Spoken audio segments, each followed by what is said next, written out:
Recess had always been the time Ella dreaded most.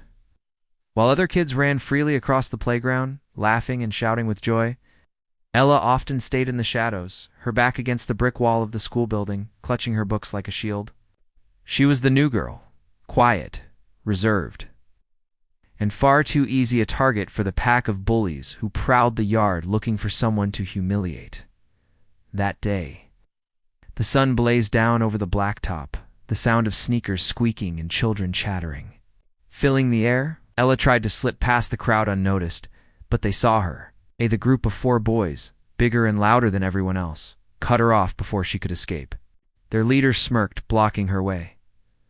"Where do you think you're going, little mouse?" he jeered, his voice dripping with mockery. His friends snickered, closing in like predators circling prey. Ella's heart thudded in her chest. Tightened her grip on her backpack, hoping they'd just shove her and move on like they usually did.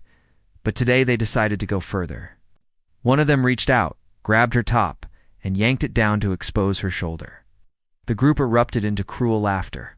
For a split second, time froze. Ella's face burned with humiliation. A rush of shame and anger flooded her, twisting. In her chest, like a storm, they thought she was weak, someone to mock and tear apart. But they had no idea who she really was. Because Ella wasn't just the quiet girl. She had been training in martial arts since she was 6 years old. Her father, a former soldier, had taught her discipline, strength, and above all, how to defend herself. She had promised herself she would never use it unless absolutely necessary. But this crossed the line. Her hand shot up like lightning, grabbing the wrist of the boy who had touched her. In one swift, practiced motion, she twisted. The boy cried out in shock and pain as his knees buckled.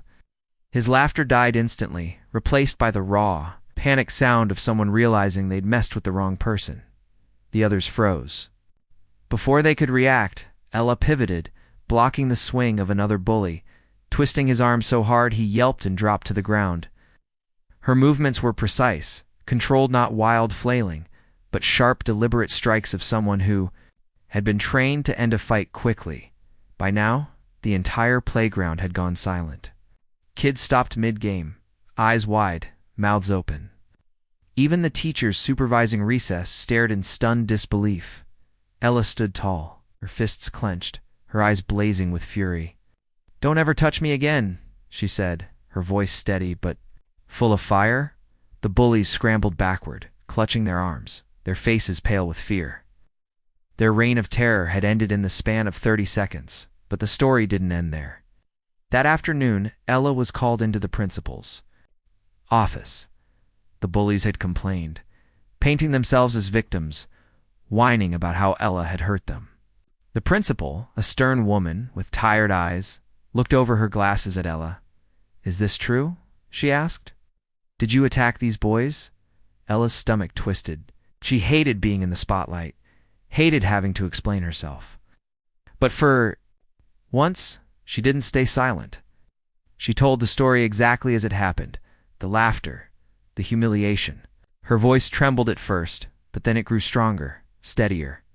By the time she finished, even the principal looked shaken. There was a long pause, and the principal sighed, turning to the boys. "You should be grateful," she showed restraint. She said, "because what you did was harassment, and it will not be tolerated." For the first time, the bullies looked small, not powerful, not feared, just for cowards shrinking under authority. They were suspended for 2 weeks, and word of what had happened spread across the school like wildfire. The next day, when Ella walked onto the playground, something had changed. Kids who had once ignored her now looked at her with respect. Some even came up and thanked her for standing up to the bullies, admitting they'd been victims too, but never dared to fight back. Ella realized something important that day.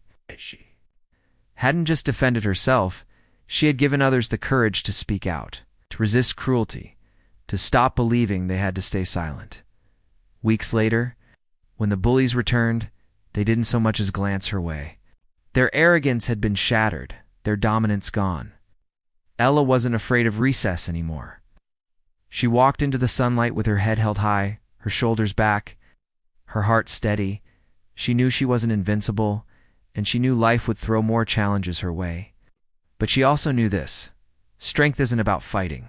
It's about standing tall when the world tries to push you down. And sometimes, it takes one person's courage to remind everyone else that they too are stronger than they think. Inspiring message for ending narration. No matter how alone you feel, no matter how powerful the bullies seem, remember, this strength lives inside you. The moment you decide to stand up for yourself, you show the world that no one has the right to take away your dignity. Courage is contagious, and it only takes one spark to light a fire.